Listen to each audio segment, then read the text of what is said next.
Livro Jogos Vorazes, A Esperança. Lido por Camila Saboia. 22. O período de carência terminou. Talvez Snow tenha mandado seus homens cavarem a noite inteira. Ou pelo menos assim que o incêndio acabou. Encontraram os restos mortais de Boggs, sentiram-se brevemente tranquilizados, e então, à medida que as horas começaram a passar sem a descoberta de novos troféus, a desconfiança se instalou. Em determinado ponto, perceberam que haviam sido enganados. E o presidente Snow não tolera ser feito de bobo. Não importa se nos perseguiram até o segundo apartamento ou se imaginaram que havíamos ido diretamente para o subsolo. Sabem que estamos aqui embaixo agora e liberaram alguma coisa, um bando de bestantes provavelmente, com o intuito de nos encontrar. Katniss. Dou um salto em função da proximidade do som. Procuro freneticamente sua fonte, o arco preparado, em busca de um alvo a atingir. Katniss. Os lábios de Peeta mal se mexem, mas não há a menor dúvida.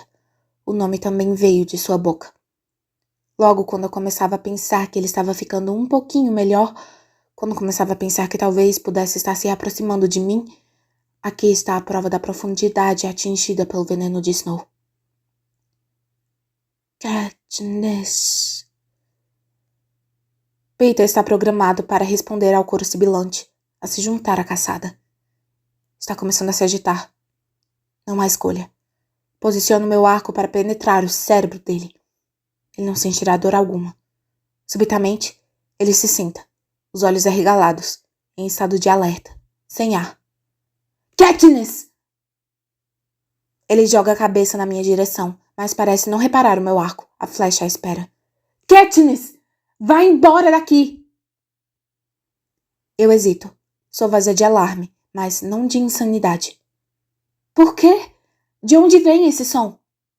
Não sei! Só sei que o propósito dele é matar você! Diz Peeta. Corra! Saia daqui agora! Vá embora! Depois do meu momento de confusão pessoal, concluo que não preciso matá-lo. Relaxo o arco. Absorvo os rostos ansiosos ao meu redor. Seja lá o que for isso, está atrás de mim. Agora talvez seja a hora da gente se separar. Mas somos a sua guarda, diz Jackson. Isso é equipe, acrescenta Cressida. Não vou sair de perto de você, diz Gale. Olhe para a equipe, armada somente de câmeras e pranchetas. Lá está Fennec, com 2 armas e um tridente. Sugiro que ele dê uma de suas armas para Castor. Ejeto o cartucho vazio da arma de Peeta, coloco um com balas de verdade e dou uma arma a Pollux. Como Gale e eu temos nossos arcos, entregamos nossas armas a Mesala e Cressida. Não há tempo para mostrar a eles coisa alguma, a não ser como se puxa o gatilho, mas de uma curta distância, talvez isso já seja o suficiente. É melhor que estar inteiramente indefeso.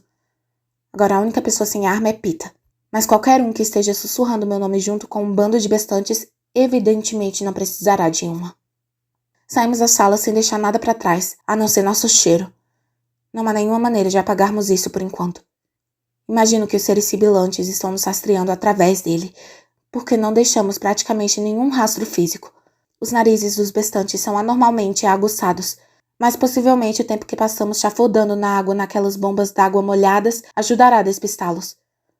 Fora o zumbido da sala, o som sibilante torna-se mais nítido. Mas também é possível obter um sentido melhor da localização dos bestantes. Estão atrás de nós. Ainda há uma distância razoável. Snow provavelmente mandou soltá-los no subsolo perto do local onde encontrou o corpo de Boggs. Teoricamente, deveríamos estar com uma boa margem de vantagem sobre eles, embora eles certamente sejam mais rápidos do que nós. Minha mente vaga em direção às criaturas com aspecto de lobo na primeira arena, aos macacos no massacre quaternário, às monstruosidades que testemunhei na TV ao longo dos anos, e imagino que formas terão esses bestantes. Seja lá o que Snow tenha imaginado, me deixará terrivelmente apavorada. Pollux e eu bolamos um plano para a fase seguinte da jornada, e como ele envolve nos afastarmos do sibilo, não vejo nenhum motivo para alterá-lo. Se nos movermos com rapidez, pode ser que alcancemos a mansão de Snow antes de os bestantes nos alcançarem. Mas com a velocidade vem uma certa falta de cuidado, a pisada errada que resulta num esguicho de água, o barulho acidental de uma arma colidindo com uma bomba d'água, até mesmo meus próprios comandos emitidos com uma voz alta demais para uma postura que sequer discreta. Acabamos de cobrir mais 3 quarteirões aproximadamente, através de uma bomba d'água transbordante e um trecho de trilho de trem inutilizado, quando os berros começam. Profundos, guturais, fazendo tremer as paredes do túnel. Ei, Vox! Diz Pita imediatamente. Esse era o som que Darius fazia quando era torturado. Os bestantes devem tê-los encontrado, diz Cressida. Então não estão apenas atrás de Katniss, diz Lig 1. Provavelmente vão matar todo mundo, só que não vão parar até chegar nela, diz Gale. Depois das horas que passou estudando com Beetee, há uma grande chance de ele estar certo. E cá estou eu de novo, com pessoas morrendo por minha causa. Amigos, aliados, pessoas totalmente estranhas, perdendo suas vidas pelo tordo. Deixem-me continuar sozinha. Assim eles vão atrás de mim. Eu transfiro o Olo para Jackson. Vocês podem terminar a missão. Ninguém vai concordar com isso, diz Jackson exasperada. Estamos perdendo tempo, diz Fennec. Ouçam, sussurra Pita.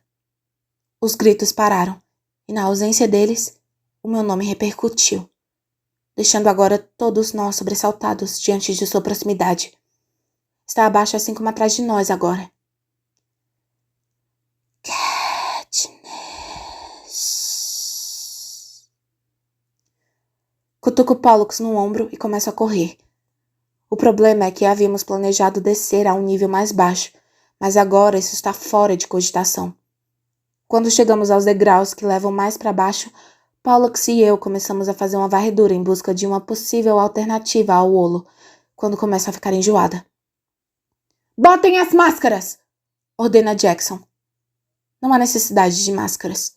Todos estão respirando o mesmo ar.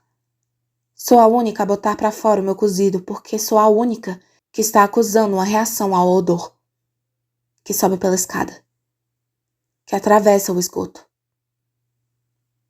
Rosas. Começa a tremer. Giro o corpo para me afastar do cheiro e dou de cara com a transferência. Ruas de ladrilhos lisos em tom pastel, exatamente como os de cima, porém margeadas por paredes de tijolos brancos em vez de casas. Uma estrada onde veículos de transporte podem circular sem dificuldades, sem os congestionamentos da capital, agora desprovida de qualquer outra coisa além de nós. Levanto meu arco e mando pelos ares o primeiro casulo com uma flecha explosiva que mata um ninho de ratos comedores de carne em seu interior. Em seguida, corro até a interseção seguinte, onde sei que um passo em falso fará com que o chão abaixo de mim se desintegre, transformando-nos em alimento de uma coisa rotulada de moedor de carne. Dou um grito de aviso aos outros para que fiquem comigo. Faço um plano para que contornemos a esquina e depois detonemos o moedor de carne, mas um outro casulo não registrado está à nossa espera. A coisa acontece silenciosamente.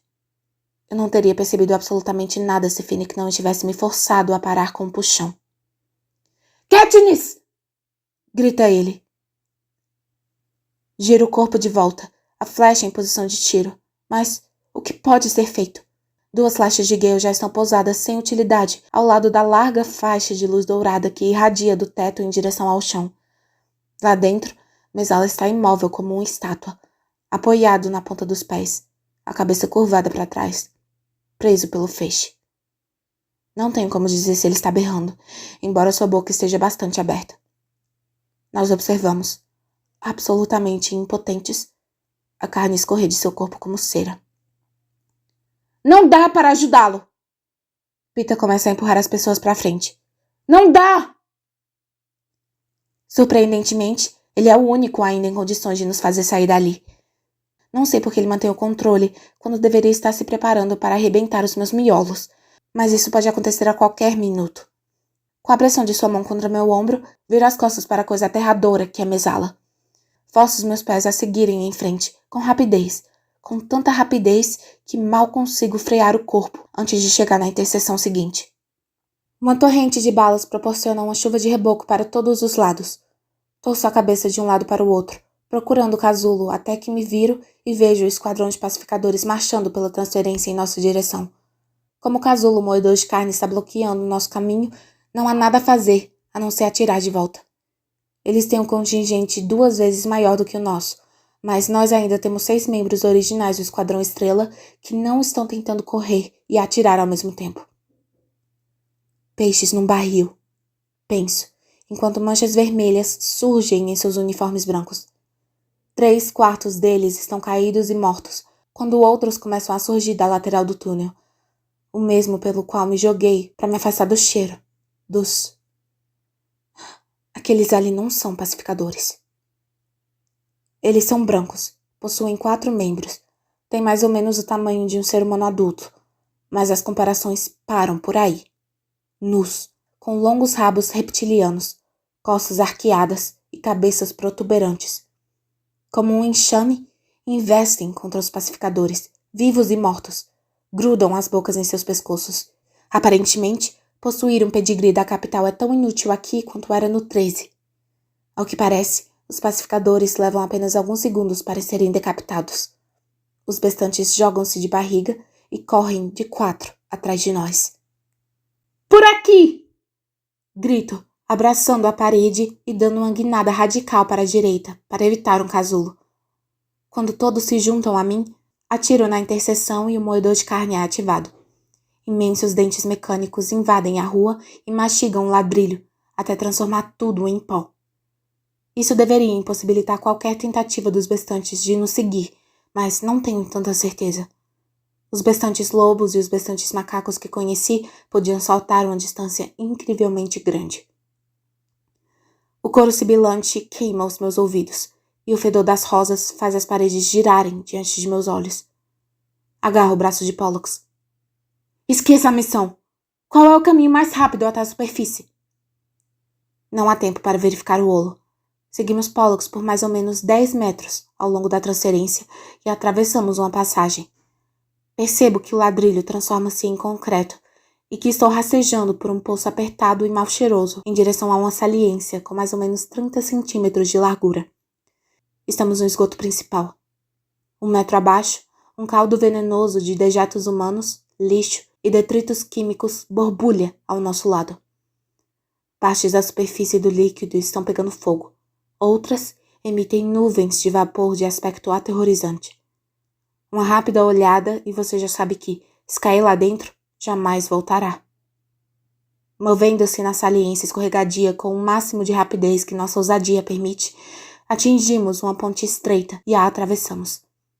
Num buraco na extremidade, Pollux dá um tapa numa escada e aponta o poço. É isso.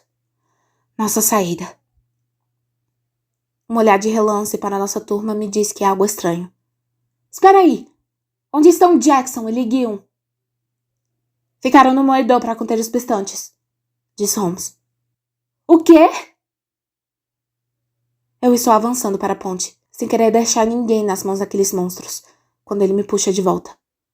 Não joga no lixo as vidas delas, Katniss. Não dá mais para elas. Olha só! Holmes indica o cano, por cuja saliência os bestantes agora se arrastam rapidamente. Fica atrás de mim! Grita Gale. Com suas flechas de pontas explosivas, ele despedaça as fundações à lateral mais extrema da ponte. O resto desaba numa pilha de destroços no exato momento em que os bestantes a alcançam. Pela primeira vez, dou uma boa olhada neles. Uma mistura de seres humanos e lagartos e sabe-se lá mais o quê. Pele branca e firme de répteis salpicadas de sangue. Mãos e pés com garras. Seus rostos uma mistura de características conflitantes. Sibilando. Berrando meu nome agora, enquanto seus corpos se contorcem em fúria. Debatendo-se com rabos e garras, arrancando enormes pedaços uns dos outros ou de si mesmos, com bocas grandes e espumosas, enlouquecidas pela necessidade de me destruir. Meu cheiro deve ser tão evocativo para eles quanto deles é para mim. Mais ainda, porque apesar de sua toxicidade, os bestantes começam a se jogar no esgoto mal cheiroso. Do lado da nossa margem, todos abrem fogo. Escolho minhas flechas sem discrição, mandando as normais, com fogo ou explosivas, em direção aos corpos dos bestantes. Eles são mortais, mas quase não parecem. Nenhum ser natural poderia continuar avançando com 2 dúzias de balas em seu corpo. Sim, podemos matá-los em determinado momento, só que eles são muitos, uma fonte inesgotável, que vaza da bomba d'água, nem sequer hesitando em se jogar no esgoto. Mas não é a quantidade deles que faz com que minhas mãos fiquem tão trêmulas. Nenhum bestante é do bem. Todos têm intenção de causar algum dano a você. Alguns tiram sua vida, como os macacos. Outros, sua sanidade mental, como as teleguiadas. Entretanto, as verdadeiras atrocidades, as mais assustadoras, incorporam uma perversão psicológica elaborada para aterrorizar a vítima. A visão do bestante lobo com os olhos dos tributos mortos. O som dos gaios tagarelas, replicando os torturados gritos de Prem. O cheiro das rosas de Snow misturado com o sangue das vítimas, perceptíveis no esgoto, suplantando inclusive esse mau cheiro, fazendo meu coração disparar, minha pele virar gelo, tornando meus pulmões incapazes de sugar o ar. É como se Snow estivesse respirando bem na minha cara, me dizendo que é hora de morrer. Os outros estão gritando para mim, mas não pareço ter capacidade de resposta. Braços fortes me levantam, enquanto eu explodo a cabeça de um bestante cujas garras acabaram de ferir meu tornozelo. Alguém bate o meu corpo com força na escada. Minhas mãos são jogadas contra os degraus, com ordens para que eu suba. Meus membros de madeira, típicos de uma marionete, obedecem. O movimento faz com que meus sentidos voltem lentamente. Detecto uma pessoa acima de mim. Pollux. Peita e Cressida abaixo. Alcançamos uma plataforma. Mudamos para uma segunda escada. Degraus pegajosos devido ao suor e ao bolor. Na plataforma seguinte, minha mente clareou. E a realidade do que está acontecendo me acerta em cheio. Começo a empurrar freneticamente as pessoas a escada acima. Pita. Cressida. É isso aí. O que foi que eu fiz? Abandonei os outros para enfrentarem o quê? Desço às pressas a escada quando uma das minhas botas dá um chute em alguém. Suba! Rosna Gale para mim. Volto novamente para cima, içando-o, forçando a penumbra em busca de mais. Não! Gale vira o meu rosto para o dele e balança a cabeça. Uniforme rasgado. Ferimento aberto no lado do pescoço. Ouve-se um grito humano da parte inferior. Tem alguém ainda vivo! Imploro. Não, Katniss, eles não estão vindo, diz Gale. Só os bestantes. Incapaz de aceitar, direciono o foco de luz da arma de Cressida para o poço. Bem abaixo, só consigo distinguir Finnick, lutando para se manter em pé, enquanto 3 bestantes o atacam. Quando um deles puxa sua cabeça com força para trás, com o intuito de dar a mordida da morte, ocorre uma coisa bizarra. É como se eu fosse Finnick, assistindo a imagens da minha vida passando em minha mente. O maestro de um barco, um paraquedas prateado, Mags rindo, um céu cor-de-rosa, o tridente de Beatty, Annie em seu vestido de casamento, ondas batendo nas rochas. Em seguida, tudo se acaba. Puxo o olo de meu cinto e consigo cuspir as palavras. Cadeado, cadeado, cadeado. Eu o solto. Agacho-me contra a parede com os outros no exato momento em que a explosão destrói a plataforma e os pedaços de bestante e carne humana são lançados da bomba d'água e caem em cima de nós como se fossem chuva. Ouve-se um clangor de metal quando Pollux joga uma cobertura em cima da bomba d'água e a lacra. Pollux, Gale, Cressida, Peter e eu. Somos tudo o que resta. Mais tarde, os sentimentos humanos chegarão. Agora estou consciente apenas da necessidade animal de manter os remanescentes de nosso grupo com vida. A gente não pode parar aqui. Alguém aparece com um curativo. Nós o amarramos em volta do pescoço de Gale. Colocamos ele de pé. Apenas uma figura permanece encolhida na parede. Peter, digo. Não há resposta. Será que ele apagou? Eu me agacho na frente dele, puxando as mãos algemadas de seu rosto. Peter! Seus olhos são como poças pretas, as pupilas dilatadas de tal modo que as íris azuis desapareceram por completo. Os músculos em seus pulsos estão duros como metal. Me deixa, sussurra ele. Não aguento seguir em frente. Aguenta sim, digo a ele. Peter sacode a cabeça. Estou perdendo a noção. Vou ficar maluco. Como eles. Como os bestantes. Como uma fera raivosa inclinada a cortar a minha garganta. E aqui, finalmente aqui, nesse local, nessas circunstâncias, terei realmente de matá-lo. E Snow vencerá. Um ódio quente e amargo percorre o meu corpo. Snow já venceu demais por hoje. É uma possibilidade remota. Talvez seja suicídio. Mas faço a única coisa que me vem à cabeça. Eu me aproximo e dou um beijo na boca de Peter. O corpo inteiro dele começa a tremer, mas mantenho meus lábios pressionados até ser obrigada a respirar. Minhas mãos deslizam por seus pulsos para pegá-los. Não deixe que ele o tire de mim. Peter está arquejando intensamente enquanto luta contra os pesadelos que atormentam sua cabeça. Não, eu não quero. Seguro as mãos dele com tanta força que chega a doer. Fique comigo. As pupilas dele se contraem até virarem pontinhos pretos. Dilatam-se novamente com rapidez e então retornam a algo que parece um estado de normalidade. Sempre, murmura ele. Ajudo Peter a se levantar e me dirijo a Pollux. Qual é a distância até a rua? Ele indica que ela está exatamente acima de nós. Subo a última escada e abro a tampa que dá na área de serviço de alguém. Estou me levantando quando uma mulher abre a porta. Ela está usando um robe de seda azul turquesa com peixes exóticos bordados. Seus cabelos cor de magenta estão eriçados como uma nuvem e decorados com borboletas douradas. Gordura da salsicha parcialmente comida que ela está segurando mancha seu batom. A expressão em seu rosto diz que ela me reconhece. Ela abre a boca para gritar por ajuda. Sem hesitar, dou um tiro em seu coração.